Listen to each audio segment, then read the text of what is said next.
Morning,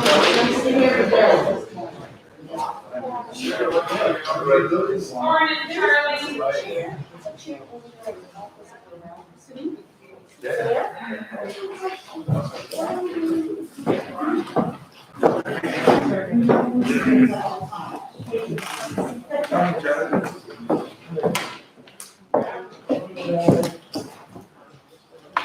I sold the table.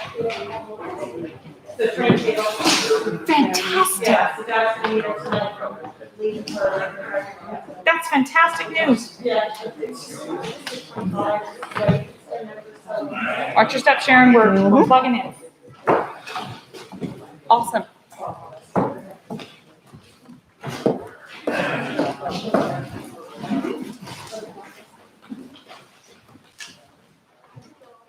We don't quite know what to do we? I want to welcome you. This is Port Williams United Baptist Church. This is the sanctuary inside. You may have seen it for many times, but you may not have experienced it forever and ever. So welcome. We are glad that you are here. I want to introduce you to someone. This is Davina Del Roche. She is our summer intern. She will be with us officially for another week. And then she's going to disappear. We would have done this way back in June if we could have been together. Davina is a beginning third-year student at Wake Forest Divinity School in Winston-Salem, North Carolina. She is from Wolfville. And then when everything closed down, she came home, and we've been able to enjoy her expertise this summer. And I hope that you have a chance to speak to her in person. You have seen her online. But I just want to say how appreciative we are of her presence with us. Today, as you know, is an experiment. We are filming. We are also broadcasting this to Lockwood Hall. Next Sunday, when we gather together, we will be not only broadcasting Lockwood Hall, but it will be going on YouTube Live. So let people know if they don't feel comfortable coming in person, they can turn on YouTube to our to our page on YouTube and be able to experience worship that way. We are glad that you were here. I hope that you will have an opportunity to bump elbows or at least say welcome to each other. But we are glad that we are here together. It's a time for worship. So let us prepare our hearts and minds as we worship together.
Will you join me in our litany? May God be merciful to us and bless us. May he smile with kindness upon us. Then everyone on earth will learn to follow him, and all nations will see his power to save. Let the people praise you, O God. Let all people everywhere praise you. May the whole world celebrate and sing for joy, because you judge fairly with integrity and guide all people far and near. Let the people praise you, O God. Let all people everywhere praise you. Our God has richly blessed us, providing abundantly for all our needs. May God continue to bless us, and may the whole world come to know and worship our God. Liam, since you're the only one here this morning, we're going to skip this. I'll tell you what we're going to say later. If you miss it during the sermon, it's a lot of the same thing. Or you can go online and see it's already been recorded once. Is that okay with you? Or do you want a private conversation? Okay.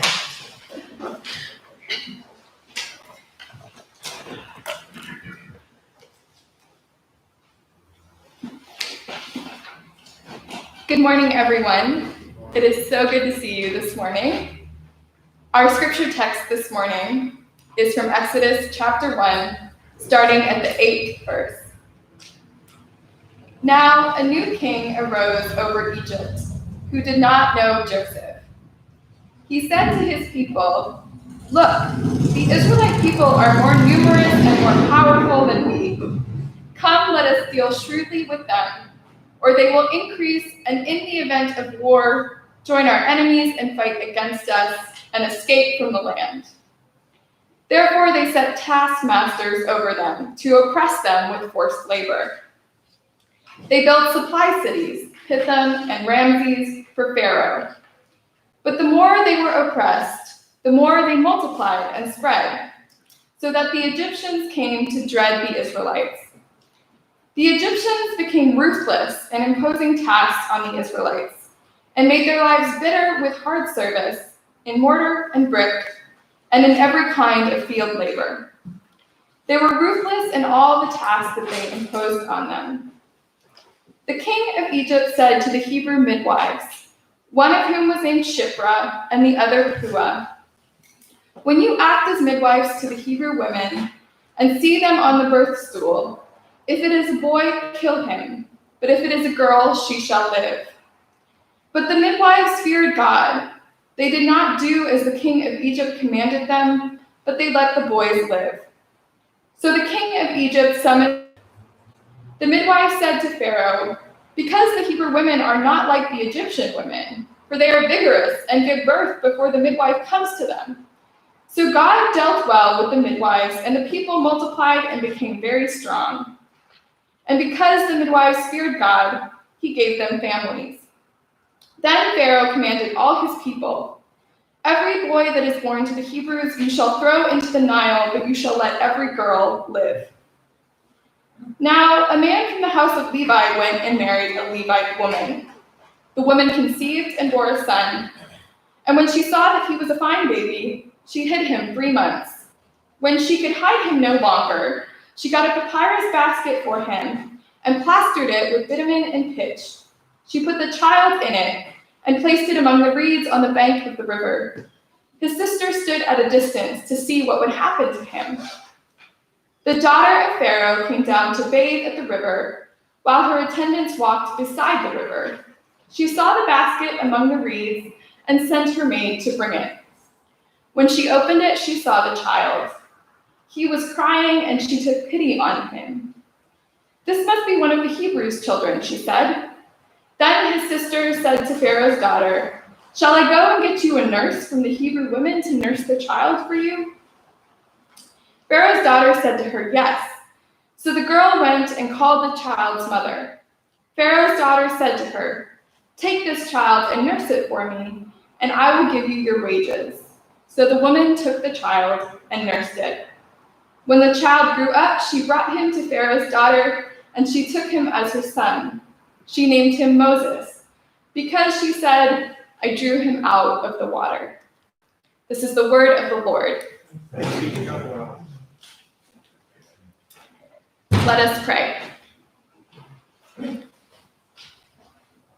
God, this morning we heard the story of your servants Shiphrah and Puah. Today we celebrate the courage of these women who risked the anger of a powerful king to protect their community's children. Even without the foresight to see an ending or a resolution, they did the right thing in quiet and defended their actions with cunning. We too are living in dangerous times, God, and we need the courage and cunning of your servants, Shiphrah and Puah. When the end is not in sight and when the way is not clear, grant us the wisdom and boldness to do what is right. And we pray that the faithfulness of our present generations might birth a new and better world for the generations to come, and that your divine current of life might carry us safely into this new world. In your name we pray, amen.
As I sit in my office, looking across my desk to the wall on the other side, I see a picture.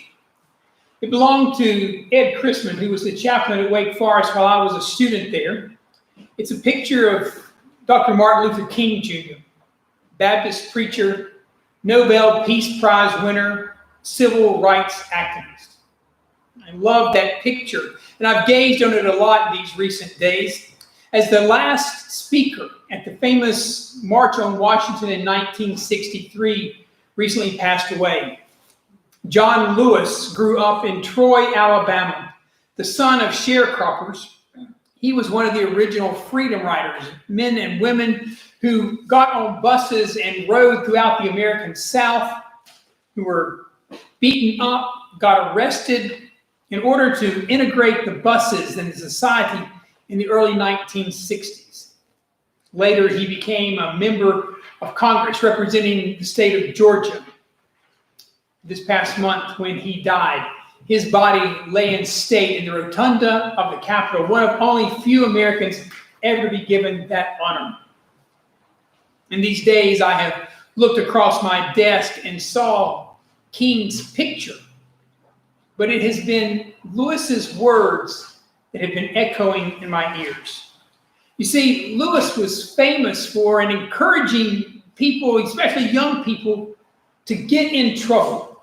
Get in trouble. Just this past March, at the anniversary of his march across the Edmund Pettus Bridge in Selma, Alabama, he encouraged the crowd that day, get in the way, get in good trouble, necessary trouble, and help redeem the soul of America. Get in trouble. How many of you have ever said that to your children? I mean, as they head out the door in the mornings, do you ever say to them, be good, have a nice day, don't run with scissors, be nice to the other boys and girls, and remember, get in trouble? Of course not. I mean, I can testify that never once did my parents ever say that to me. The word I got was, be good, behave, listen. And that's what we told our children. As Savannah got older, I remember telling her rather explicitly, she reminded me of that this past week. I would tell her, Savannah, when you have a choice to make, take the path that doesn't lead to jail. It's obvious that Shiphrah and Puah didn't get that message from their parents. You mean you can be forgiven if you've missed out on that part of the Moses story. See, too often we are captivated by the baby in the basket part of the story. We wonder how horrible it must have been to take your baby and put him in a basket and set him out into the Nile, crocodile infested, setting him off because, to be honest, it would be easier than sitting and watching him die. We love the story. We love the story about how his sister watched as he was rescued by Pharaoh's daughter and taken home to be raised and nursed by his own mother. I mean, it's a wonderful story. It could be a Disney movie. Instead, it's a DreamWorks movie. That's another story. But that's the story we know. That's the story of Moses that we know. But the beginning is much more ominous. It's unsettling. It's rule breaking. The story actually starts way back in Genesis with Joseph. You remember Joseph? Jacob's favorite child? The one who got the coat of many colors? Okay, parenthesis, the Bible doesn't say that, but we'll save that for another time too. But Joseph is the one, you remember? The one whose brothers sold him into slavery, but who ended up as the minister of agriculture in charge of making sure that Egypt had plenty of food for everyone during a horrible famine. The one when his very brothers, the ones who had sold him into slavery, came looking for food, they ran right into their brother, the one they had sold into slavery. Talk about your awkward family reunion. And Joseph threw them into the pit and sold them as slaves. And that's what we would do, right? No, he's welcomed them with open arms. He brought them and their whole families to live with him. And with 11 brothers and their wives and their children, that's a lot of people to invite to your house. They came to Egypt. And in a few years, God's promise to Abraham had been fulfilled. They were more numerous than the stars in the sky. And that's where the trouble began. Where you see, I love this verse out of the Bible, the way the King James Version puts it. There arose a new king in Egypt who knew not Joseph. This new king didn't know Joseph. He didn't know his story. He didn't know how he had saved the Egyptian people. All he knew, all this Pharaoh knew, was that there were a lot of them. There were a lot of them. Them, people not like us. People who don't look like us, or sound like us, or act like us, or worship like us. In short, they're not us. They're not us. And we know how this story ends, don't we? We know how it always ends. Whether it's the Acadians just up the road, or indigenous tribes, or slaves, or refugees, or immigrants, whoever they are, whoever is not us, we know what will happen, don't we? We'll force them off their land. We will put them on boats. We'll take their land and burn their houses. We'll march them thousands of miles to a new place that they don't know. We will enslave them, lynch them, eliminate them. We always do that. We do it because like Pharaoh, we are afraid. We are afraid that as their numbers grow, they will join forces with our enemies, whoever they might be. And then God only knows what will happen to us. It's the fear. Isn't that the fear that bubbles up in all of us in the aftermath of the protest of George Floyd in Minneapolis, of Regis Paquet in Toronto, of Tina Fontaine in Manitoba? We see those protests, and we get afraid. We're afraid of them. And unfortunately, it's not far, far away. It's not ancient history. Just this week, I read in the Chronicle Herald that a biracial Halifax couple watched in horror as young men waved a noose in front of them at a popular swimming spot near Chester Basin. You see, it's not ancient history. It's current events. This new king didn't wave a noose in front of them. He made an edict. He tried to make their lives as miserable as possible. But when that didn't work, he took it a step forward and he called Shiphrah and Puah to him. You may not know their names, but without them, there is no Moses story. They were told that when you go and act as a midwife, when you go help the Hebrew women deliver their babies, if the baby is a girl, you let it live. But if it's a boy, you will kill it. That is the law. That is the law straight from Pharaoh himself.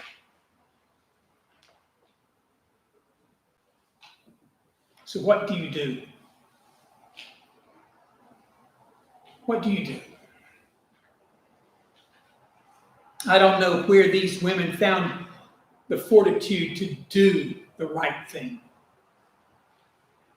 Maybe we've seen these mothers, these new mothers, do the hard work of bringing new life into the world. Maybe it was their dream of liberation, of a world where maybe these young boys might be the vehicle of their freedom.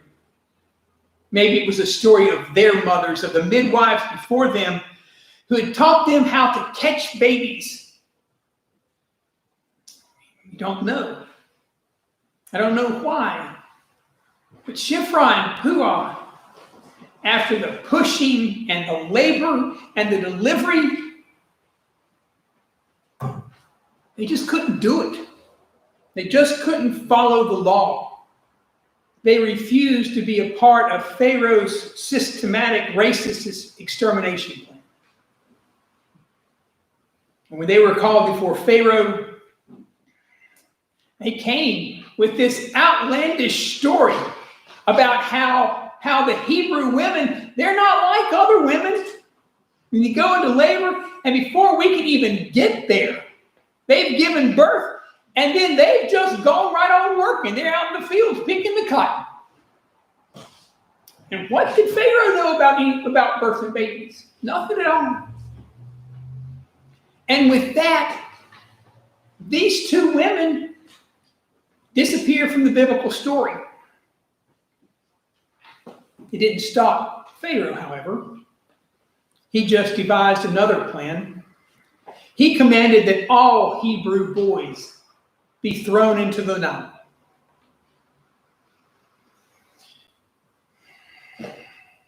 So what good was it?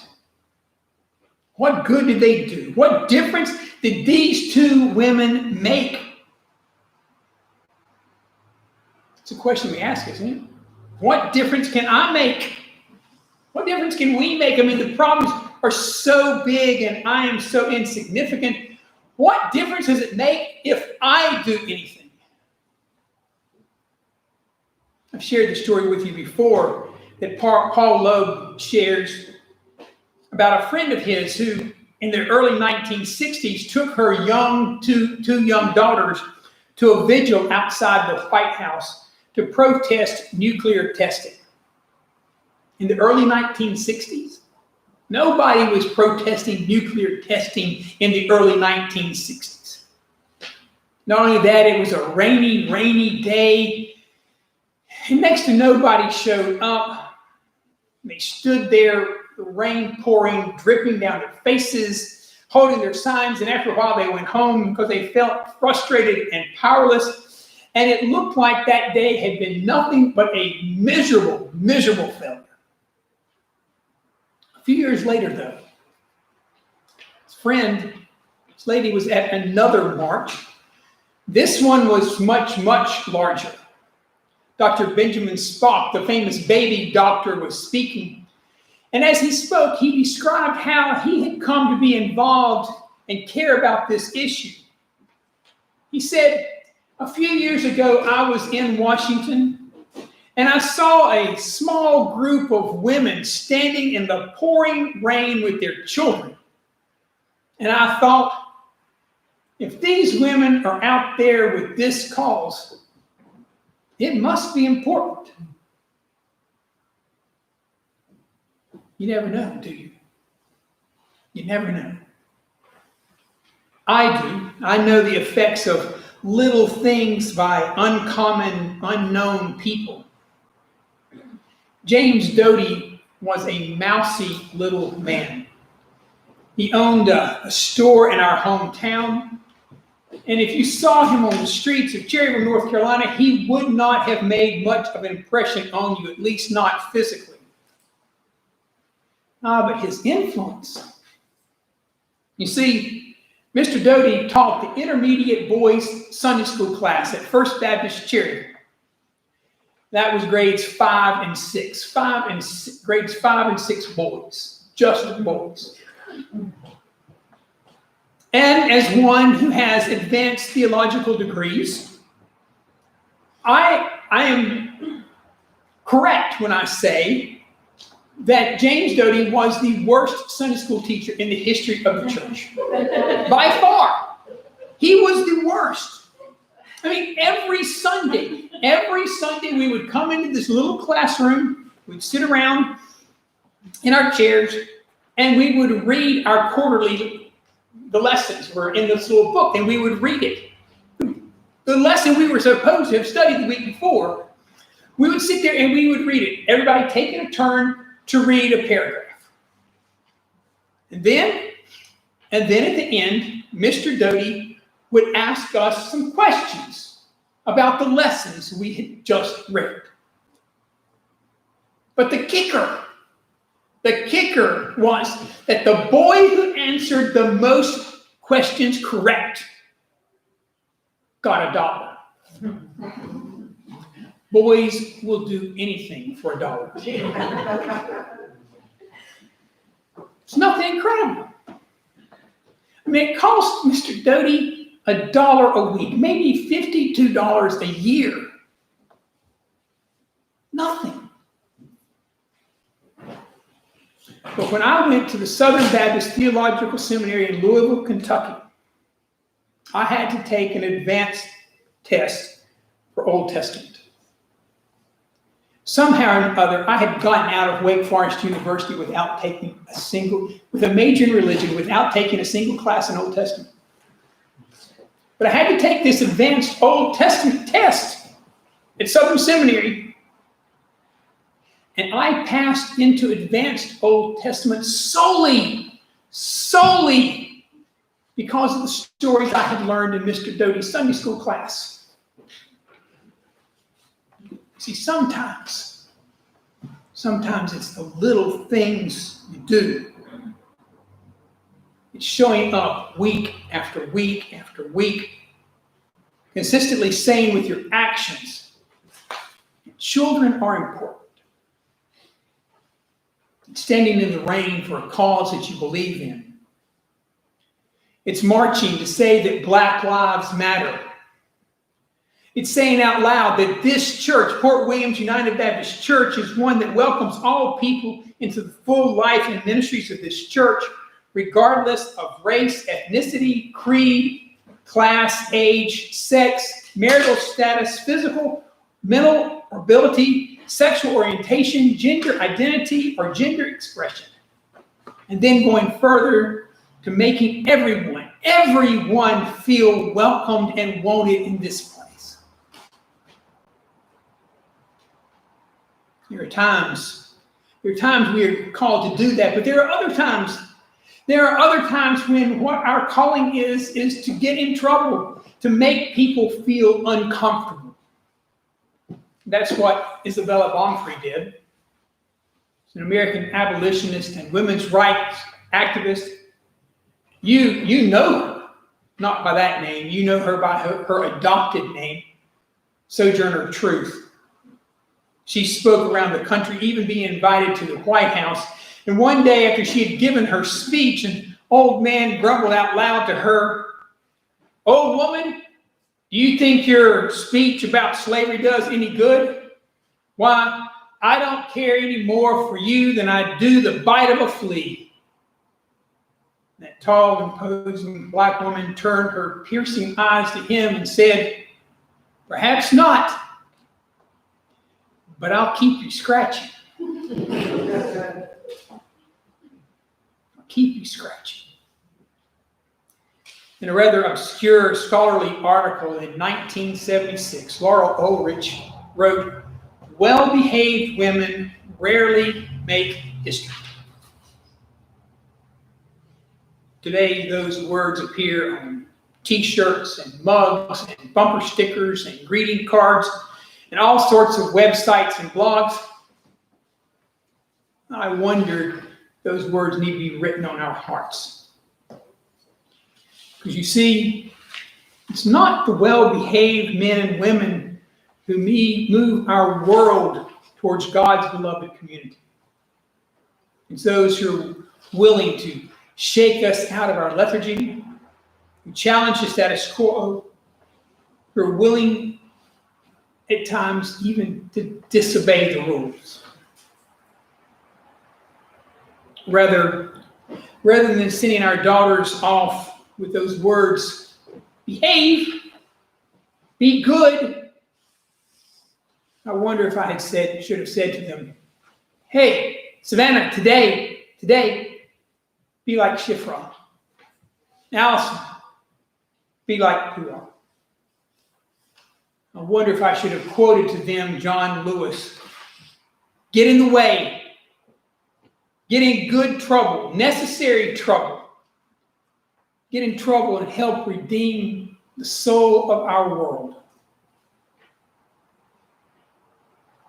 I wonder if that's the words that we need to hear as we go into our world, even this day. Amen.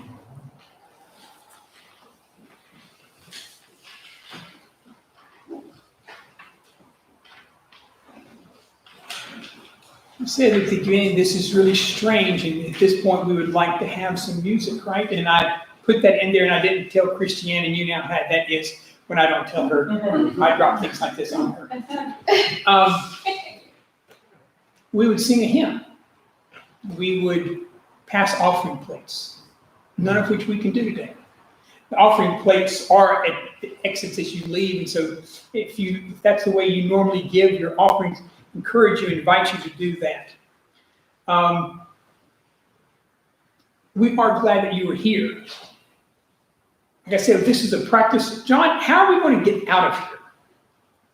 Do you want to share something? I'll try this about a mic. Actually, you're going to stay here until next Sunday. We decided that's the easiest. You may have visitation during the week on next Sunday. Thank you, everybody, for coming. It is a trial run, and we have things to learn from this, and we're looking very much forward to your comments that can improve the flow of traffic and seating. There are regulations that we have to adhere to, but there are probably improvements we can make. But most of all, I want to thank Dawn and Davida and Christiane and Ralph for providing us for a time of worship, as well as a trial run of the mechanics. It's nice to really be led in worship and have a worship experience, so thank you very much. Exit. John, but are we being broadcast all right from the other department? Lockwood Hall. Oh, no, it might just, it's okay, there's a microphone in the camera. He'll be picked up. Thank you. Basically, what happens, I didn't want to get too close to anybody. Basically, what's happening, Laura? He's in it, is he in it? Yeah. See, do what I'm doing. Family hollers at Yeah, I don't listen to the melody. You have to pretend you are, maintain democracy. Basically, the people on this side of the church will leave by Route 358 door. People on this side of the church will leave by the north door you came in. In Lockwood Hall, the people closest to the fire exit door will go out that end, and the people closest to High Street door will go at that end. The ushers will direct your going out, let you know when you can move in your seats and the door to which you're supposed to go. If for some reason, for example, if somebody on this side thinks the steps are too much to navigate for some reason, then if you wait behind, you can go out that door. The same in Lockwood Hall. If the fire escape doors are not to your liking, then if you wait behind, you can go out either the north door or the other. The ushers will lead you through that. As you leave, there's hand sanitization if you wish to partake of it. Bulletins, if you would either take them home or put them in the garbage when you're finished, we'd appreciate that. There's been a crew of people cleaning here during the week, and thanks to Scott and Elizabeth Schofield Jackson, we have the use of a fogger, which makes our life a lot easier. It's like you see on TV at an airplane. Just actually, foggers cost about $700 or $800, but they have learned that a paint sprayer will do the same thing. So we have that under control. Anything else? Is that okay? Okay, thank you. Thanks, John.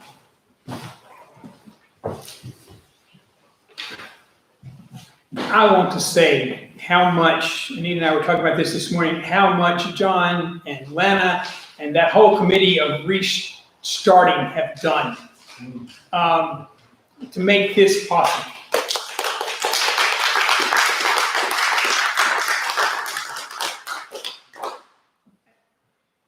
And to the people of Nova Scotia.